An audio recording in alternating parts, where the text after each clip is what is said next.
आज निर्णय झालाच पाहिजे. एकतर तुमच्या आईवडिलांना निवडा किंवा मला. मी कायम घरामध्ये भांडण करत राहणार नाही आणि मला प्रत्येकाच्या प्रश्नांना उत्तर द्यायचंही नाही. एकीकडे बायको नवऱ्यावरती ताण टाकत होती, तर दुसरीकडे आई त्याच मुलावर ती दबाव टाकत होती आणि मुलगा मध्ये भरडत चालला होता.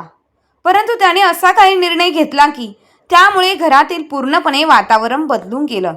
असा मुलगा असेल तर कोणतंच कुटुंब किंवा आईवडील आणि मुलगा आणि सून विभक्त होऊ शकत नाही. नात्यांमधील आणि घरातील समतोल राखण्यासाठी या कथेचे उत्तम उदाहरण आहे. सकाळी सकाळी स्मिता स्वयंपाकघरात घाईघाईने कामं उरकण्यात गुंतली होती. गॅसवर भाजी शिजत होती, तव्यावर पराठे भाजले जात होते. तिच्या हाताची हालचाल वेगाने होत होती. तिच्या प्रत्येक कृतीत एक विचित्रता, अस्वस्थता जाणवत होती. शारीरिकदृष्ट्या ती इथे होती, पण तिचे मन कुठेतरी दुसरीकडेच होते. बाजूच्या खोलीत तिची सासू सुनंदाबाई बिछाण्यावरून उठून बसल्या होत्या. कुकरच्या शिट्ट्या आणि त्यांच्यात खणखणाने त्यांना जाग आली होती. त्याने भिंतीवरील घड्याळाकडे पाहिलं. अवघे सकाळचे 6:30 वाजले होते. त्यांच्या कपाळावर हलकीशी आठी पडली. आज रविवार आहे. रविवारी आमच्या घरी तर 11 वाजेपर्यंत कोणी नाश्ताही करत नाही. मग सून इतक्या सकाळी सकाळी काय गडबड करते? काहीतरी कारण असणार. दुसरीकडे माधवराव आपल्या खुर्चीवर बसून वर्तमानपत्र पाने उलटत होते. बातम्यांमध्ये ते पूर्णपणे रममाण झाले होते. काही वेळाने स्मिता स्वयंपाकघरातील कामे उरकून खोलीत गेली, तयार झाली आणि सासू सासऱ्यांपासून खोलीत आली. तिथे प्रथम सासू सासरे यांच्या पाया पडून आशीर्वाद घेतले. आई बाबा तिच्या आवाजात अडखळत हळुवारपणा जाणवत होता. मी आज माहेरी जाणार आहे. सुनंदाबाईंच्या भुवया ताट झाल्या आणि माधवरावांनी वर्तमानपत्र खाली ठेवले. दोघांच्याही नजरा एकदम स्मितावर स्थिरावल्या. का? अवघा आठवडाही झाला तू माहेरी जाऊन आलीयस, मग आज पुन्हा काय गरज पडली तिथे जाण्याची? सुनंदाबाईंनी प्रश्न विचारला. स्मिताने थोडे स्पष्ट केले. आई, माझ्या आईची तब्येत बरी नाहीये. बाबा एकटे सगळं सांभाळत आहे. जेवण तर ते कसं तरी बनवत आहे, म्हणून विचार केला आज जाऊन घरची बाकी कामे सांभाळावीत. आईच्या औषधांचा आणि चाचण्यांचा अहवाल पण तपासून करून घ्यायचा आहे. कोणी प्रतिसाद दिला नाही. खोलीत एक क्षणासाठी शांतता पसरली. स्मिताच्या ओठांवर काहीतरी बोलण्यासाठी हालचाल झाली, पण तोंडातच शब्द अडकले. सासू सासऱ्यांची शांतता तिला चांगलीच ठाऊक होती. ही शांतता नाराजीपेक्षा जास्त जड होती. थोडा वेळ उभे राहूनही कोणीही काही उत्तर दिले नाही. असं ती अस्वस्थ होऊन म्हणाली. आई, मी नाश्ता बनवून ठेवलाय. दुपारच्या जेवणासाठी ही भाजी तयार आहे. तुम्हाला काही त्रास होणार नाही. इतके बोलून ही कोणी काही बोलले नाही. शेवटी स्मिता शांतपणे आपल्या खोलीत परतली. इकडे सुनंदाबाई आणि माधवराव एकमेकांकडे पाहू लागले. आपल्याकडून मोठी चूक झाली. सुनंदाबाईंनी थंड उसासा टाकत म्हणले. आपण आपल्या शहरातील मुलगी सून म्हणून आणली. जेव्हा मनात येईल तेव्हा माहेर निघून जाते. सासर म्हणजे जणू हॉटेलच झालं आहे. यावं तेव्हा जावं तेव्हा जा. माधवरावांनी ही संमती दर्शवत रागाने वर्तमानपत्र दुमडून म्हटले. या सुनांना जितकं डोक्यावर चढवाल ना तितकंच त्या चढत गेल्या. वेळेला गेल्या. आठवडाही पूर्ण झाला नाही आणि पुन्हा माहेरी जायची तयारी जाऊ दे. पण यापुढे समजावत स्मिताला सुनंदाबाई डोळ्यात आता रागामध्येच नाराजी दिसू लागली. त्यांनी माधवरावांसोबत बोलण्याला संमती देत म्हटलं. खरं तर तुमचं लगाम नाही. लगाम आवरावा लागेल. असं रोज माहेरी जाणं आमच्या घरी चालणार नाही. ती सून आहे की पाहुणी झाली आहे. 2 दिवस, तिसऱ्या दिवशी तिथे माधवराव पुन्हा म्हणाले आणि तो निलेश तोही काही बोलत नाही. कदाचित बायकोसमोर त्याची बोलायची हिंमत नाही. त्याची जोरचा गुलाम कुठला इकडे? स्मिता आपल्या खोलीत बिछाण्यावर बसून होती, पण तिचे मन माहेरी रेंगाळत होते. तिच्या गालांवर गरम अश्रू शांतपणे वाहत होते. प्रत्येक वेळी हे घडायचं. माहेरी जाण्याचा विषय काढताच घरात तणातणाची भिंती उभी राहायची. तिचा एकुलता एक भाऊ आता अमेरिकेत होता. गेल्या वर्षी कंपनीने त्याला 3 वर्षाच्या करारावर पाठवले होते. त्याच्या अनुपस्थित आईबाबांची जबाबदारी सांभाळणं स्मिताच होती. कधी कधी आईची तब्येत बिघडायची, कधी कधी बाबांची. मी नाही सांभाळणार तर कोण सांभाळणार? तिच्या डोळ्यांतून गळणाऱ्या अश्रूंनी तिच्या मांडीवरील पदर भिजवला, पण तिने स्वतःला सावरले. तिने पिशवी उचलली, स्कूटीची चावी घेतली आणि निघाली. निलेश अजूनही आपल्या खोलीत झोपत होता. स्मिताने रात्रीच त्याला सांगितले होते की ती माहेरी जाणार आहे. निलेशने फक्त एवढंच म्हटलं, जायचे तर जा, पण आईबाबांना थोडे समजावून सांगून जा. तू जर थोड्या गोष्टी संतुलित केल्यास तर गोष्टी बिघडणार नाही. निलेशला माहीत होतं की स्मिताची मनस्थिती वाईट नाहीये. तो एक संवेदनशील पती होता, पण त्याला आईवडिलांच्या भावनाही समजत होत्या. त्याचा विचार असा होता की स्मिताने दोन्ही घराच्या जबाबदाऱ्या संतुलितपणे सांभाळाव्यात, जेणेकरून कोणाला तक्रार करण्याची संधी मिळणार नाही. देवा, फक्त माझ्या आईची तब्येत ठीक होऊ दे. बाबांची तब्येतही कुठे बरी आहे. एकट्याने घरची कामं कशी काय करतील असा विचार करताच तिचे डोळे पुन्हा नमले. स्मिता जेव्हा माहेरी पोहोचली तेव्हा तिने पाहिले की आई बिछाण्यावर पडली होती. चेहरा पिवळा पडला होता आणि डोळ्यात थकवा उतरला होता. बाबा स्वयंपाकघरातून बाहेर येत म्हणाले, स्मिता, तू आलीस, बरं झालं बेटा. बघ, मी बेसन थालीपीठ बनवले, खाऊन सांग कसं झालंय. स्मिताच्या बाबांनी तिच्या तोंडात एक तुकडा कोंबला. स्मिता म्हणाली, आई, खूप छान झाले. बाबा, चला ना, तुम्ही बसा, मी आणखी बनवते. स्मिताने प्रेमाने हसत म्हटलं, अरे मी बनवेन, तुम्ही काळजी करू नका. आता मी आली आहे ना, मी सगळं काही सांभाळेन. तिने पर्स एका बाजूला ठेवली आणि लगेच कामाला लागली.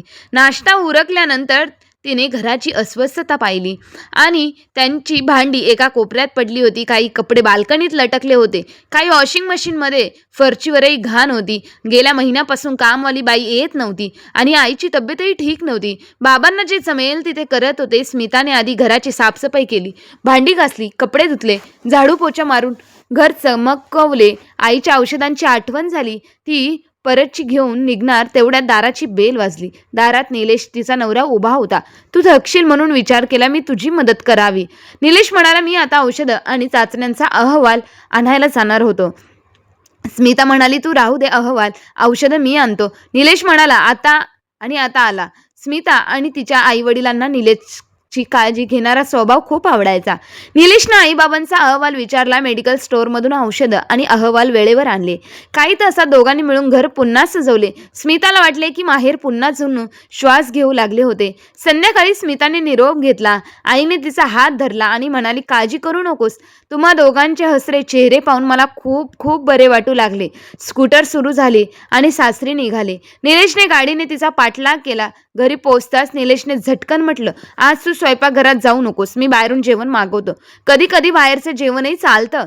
स्मिताच्या चेहऱ्यावर थकवा दिसत होता, पण समाधानही होते. पण ती ड्रॉइंग रूममध्ये पोहोचताच समोर सासू सासरे बसलेले दिसले. त्यांच्या डोळ्यात चिंता किंवा सहानुभूती नव्हती, फक्त तिरक्या नजरा आणि न बोललेले प्रश्न. ती अजूनही आपल्या खोलीत पोहोचलेली नव्हती की सुनंदाबाईंच्या आवाजाने तिची पावले थांबली.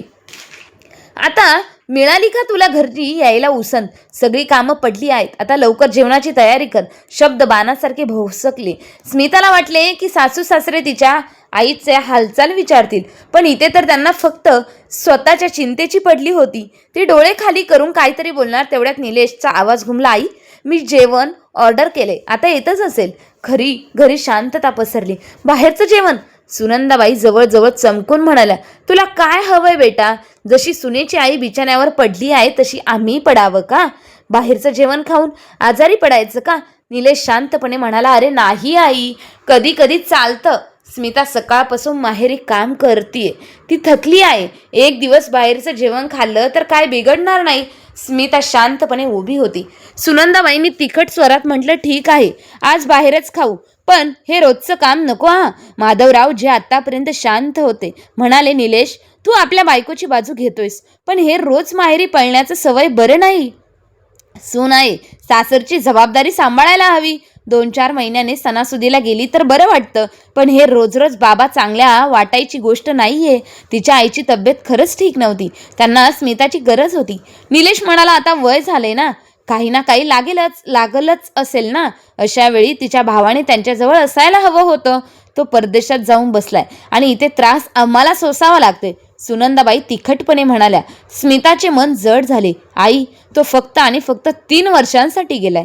1 वर्ष तर निघून गेले, 2 वर्षही निघून जातील. मग काय, तोपर्यंत तू हेच करणार आहे का? सुनंदाबाईने टोमणा मारला. स्मिताने उत्तर देण्याचा प्रयत्न केला, आई, माझ्या आईची तब्येत, पण तिचा आवाज कुमकुवत झाला. निलेशने तिचा खांदा हलकेच दाबला आणि इशाऱ्याने गप्प राहायला सांगितले. तेवढ्यात दारावरची बेल वाजली. जेवण आले होते. निलेशने टेबलावर जेवण लावले आणि स्मिताला म्हणाला, तू हातपाय धुवून ये, मी ताट लावतो. स्मिता हसली, पण तिच्या डोळ्यात पाणी होते. जेवणानंतर दोघे खोलीत आले तेव्हा निलेश स्मिताजवळ बसला. स्मिता, आईबाबांच्या बोलण्याला मनाला अर्थ लावून घेऊ नकोस. ते फक्त जुन्या विचारांचे आहेत.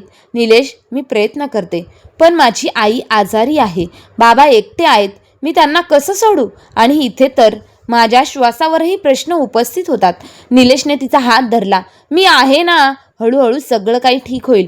दुसऱ्या दिवशी सकाळी सुनंदाबाई आणि माधवराव लॉबीत सोफ्यावर बसून टीव्ही पाहत होते. स्मिता स्वयंपाकघरात नाश्ता तयार करत होती. निलेश ऑफिसच्या बॅगेत फाईली कोंबत घड्याळाकडे पाहत होता. स्मिता, मी निघतोय, त्याने स्वयंपाकघराकडे हाक मारली. तो नाश्ता टेबलावर ठेवलाय. स्मिताने उत्तर दिले, पण तिचे मन कुठेतरी दुसरीकडे होते.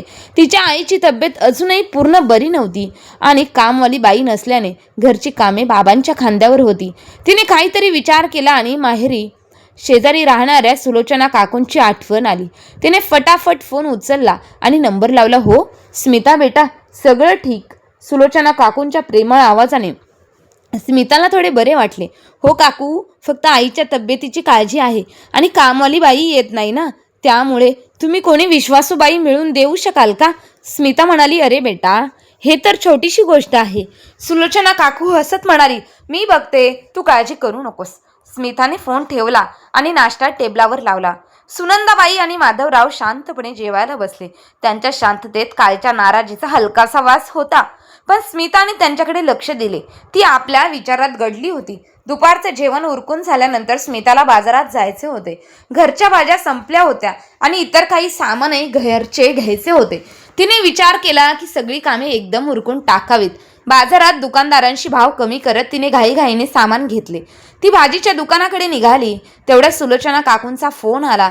स्मिता, मी एका बाईशी बोलले आहे. सुलोचना काकूंच्या आवाजात उत्साह होता. ती मन लावून काम करते आणि प्रामाणिकही आहे. तो एकदा येऊन तिला सगळं काम समजावून सांग. काकू, तुमचे खूप खूप खूप आभार. स्मिताच्या आवाजात दिलासा होता. मी आता येते. सासू सासऱ्यांना सांगण्याचा अर्थ म्हणजे त्यांचे टोमणे ऐकणे. मग काय माहिती ते जाऊन देतील की नाही, म्हणून ते निलेशला फोन केला. निलेश, मी थोड्या वेळासाठी माहेरी जाणार आहे. आईबाबांचा इंतजाम झालाय. तिला काम समजवायला जाणार आहे. ठीक आहे स्मिता म्हणाली. माहेरी पोचून तिने नवीन बाईंना तुला सगळी कामे समजावून सांगितली. नीतू, आईची तब्येत ठीक नाही, त्यामुळे जेवण हलके बनवायचे, भांडी रोज 2दा धुवायची आणि कपडेही वेळेवर धुवायचे. नीतूने मान डोलावली. हो दीदी, सगळं समजलं. स्मिताने आईबाबांशी नीतूचा पगार आणि वेळ ठरवला. मग ती पुन्हा बाजारात भाजी घ्यायला गेली. भाजी घेताना संध्याकाळ झाली होती. घरी परतताना रस्त्यावरील वाहतूक अडथळ्याने तिला आणखी उशीर झाला. इकडे निलेश ऑफिसमधून घरी परतला होता. निलेश बेटा, ही स्मिता कुठे राहिली? अजून आली नाही आणि फोनही लागत नाही, सुनंदाबाईंनी ठणकावून सांगितले आणि सुरात म्हटलं. निलेशने फोन तपासला आणि म्हणाला, आई, फोन कदाचित बंद झाला असेल. तशी तिच्या बोलणं झालं होतं. ती म्हणाली होती की माहेरी थोडं काम आहे, आता येतच असेल. इथे आम्ही चहासाठी बसलोय आणि ती काय माहिती हा रोजचा ड्रामा कधी बंद होणार. सुनंदाबाई म्हणाल्या. तेवढ्यात दार उघडले आणि स्मिता आत आली. हातात भाज्यांच्या थैल्या होत्या आणि चेहरा थकावाने भरलेला होता. सुनंदाबाईंनी तिला पाहताच म्हटले, काय हे स्मिता, इथून तर भाजी आणायला निघाली होतीस आणि माहेरी गेली होतीस का? स्मिताने थैली स्वयंपाकघरात ठेवली आणि शांतपणे उत्तर दिलं, आई, थोडं काम होतं. माहेरी कामासाठी बाईचा बंदोबस्त करायचा होता. तिथे सुलोचना काकू राहतात ना, त्यांनी बाई शोधून दिली. आता मला वारंवार जावं लागणार नाही. हे ऐकता सुनंदाबाई आणि माधवरावांच्या चेहऱ्यावर समाधान पसरले. हेच तर हवं होतं त्यांना. आणि सुनंदाबाईंनी मांडो लावली आणि म्हणाल्या, बरं, हे बरं केलंस. आता सगळ्यांसाठी जा आणि चहा बनव. आणि हो, सकाळची भांडीही पडली आहेत, कामवाली आली नव्हती, तीही धुवून टाक. त्या पुढे म्हणाल्या. थकलेली स्मिता शांतपणे स्वयंपाकघरात गेली. निलेशही हातपाय धुवून स्वयंपाकघरात आला. तू भांडी धुतेस तोवर मी चहा बनवतो, एकत्र बसून पिऊया. अरे सोडा ना, तुम्ही ऑफिसमधून आत्ताच आलात. स्मिता म्हणाली. नाही, आज चहा माझ्या हातचा होणार, घाबरू नकोस, साखरेत मीठ टाकणार नाही. दोघेही खळखळून हसले. हळूहळू दिवस निघू लागले. आता स्मिताच्या आईची तब्येत थोडी सुधारली होती, त्यामुळे स्मिताची काळजी काहीशी कमी झाली होती. तिच्या सासरी शांतता पसरली होती. सासू सासरी आता सुनेवर पूर्णपणे समाधानी होते, कारण पूर्ण 15 दिवस झाले होते स्मिता माहेरी गेली नव्हती. कामवालीप्रमाणे ती दिवस रात्र त्यांच्या सेवेत होती. आज रविवार होता. दुपारी जेवणानंतर स्मिता स्वयंपाकघर साफ करत होती. बाहेर लॉबीत सुनंदाबाई, माधवराव आणि निलेश एकत्र टीव्ही पाहत बसले होते. टीव्हीवर कोणता तरी जुना सिनेमा चालू होता. तेवढ्यात सुनंदाबाईंचा फोन वाजला.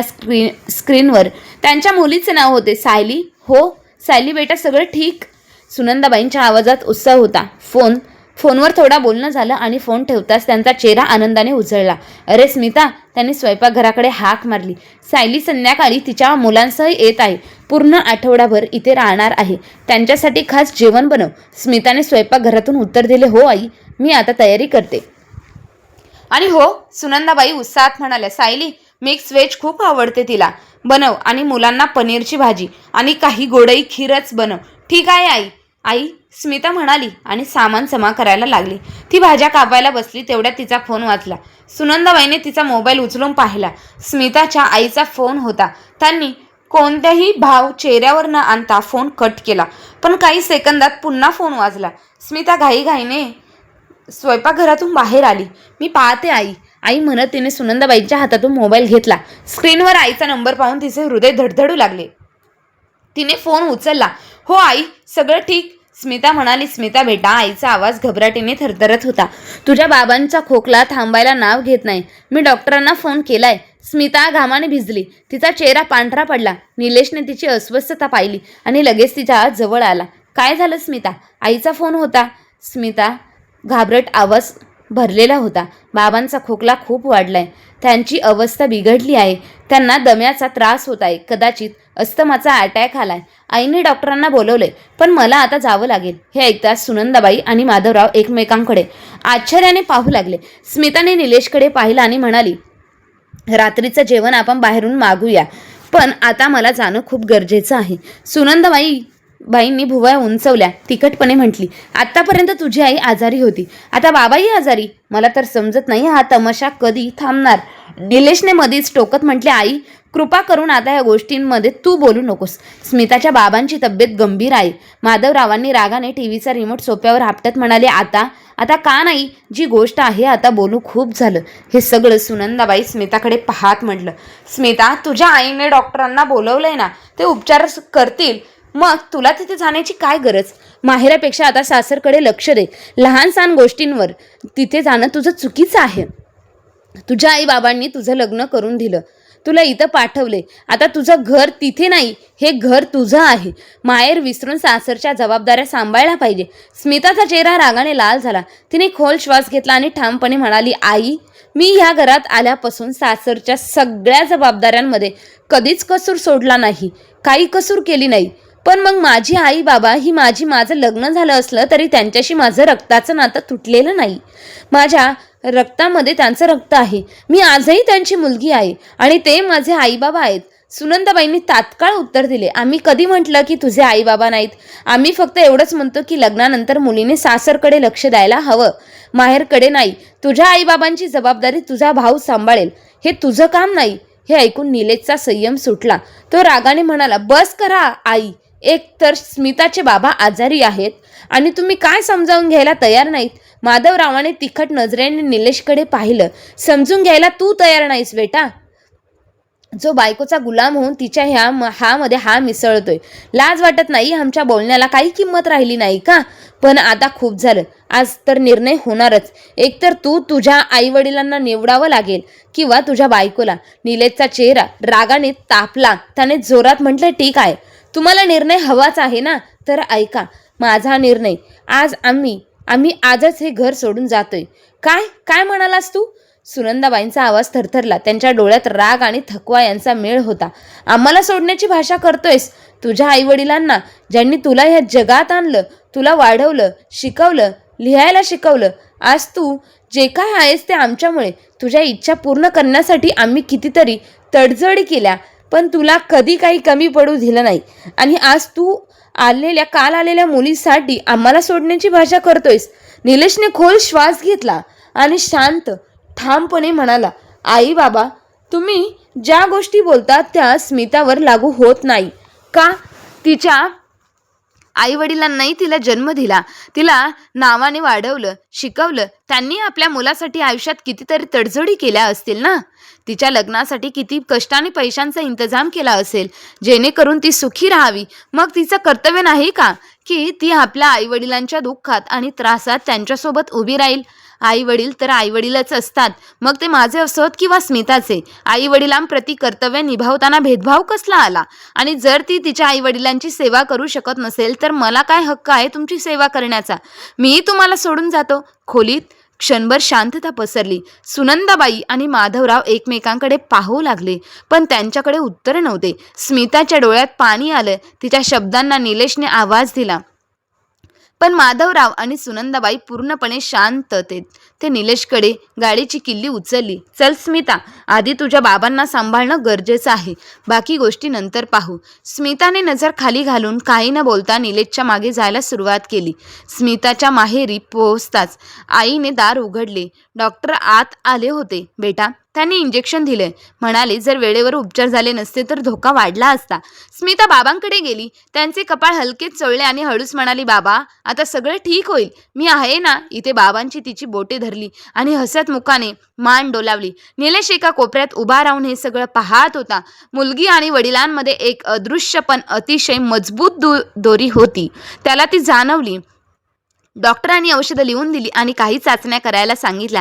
निलेश आणि स्मिता बाबांना गाडीत घेऊन चाचण्यांसाठी गेलेत आणि त्यात संध्याकाळी दारावर टकटक झाली. स्मिताने दार उघडले तर समोर सुनंदाबाई आणि माधवराव उभे होते. त्यांच्या हातात घरच्या जेवणाचा डब्बा होता, ज्यात त्यांनी स्मिताच्या बाबांसाठी खिचडी आणि बाकीच्यांसाठी रोटी भाजी आणली होती. स्मिता आश्चर्याने त्यांच्याकडे पाहत राहिली. सुनंदाबाईंनी डबा टेबलावर ठेवला आणि स्मिताच्या बाबांची हालचाल विचारायला लागल्या. काही वेळानंतर जेव्हा सुनंदाबाई आणि माधवराव निघाले तेव्हा स्मिता त्यांच्या सोबत दारापर्यंत आली. दाराच्या उंबरठ्यावर थांबून सुनंदाबाईने तिचा हात धरला आणि प्रथमच आईसारखा हसत म्हणाला, बेटा, तुझ्या बाबांचा पूर्ण लक्ष ठेव. जोपर्यंत ते बरे होत नाही ना तोपर्यंत इथे तिथे काळजी करू नकोस, मी सगळं सांभाळेल. कदाचित त्यांना समजलं होतं की सून म्हणजे कोणतेही जनावर नाही ज्याला गोठ्यात आणून खुंट्याला बांधून ठेवावं.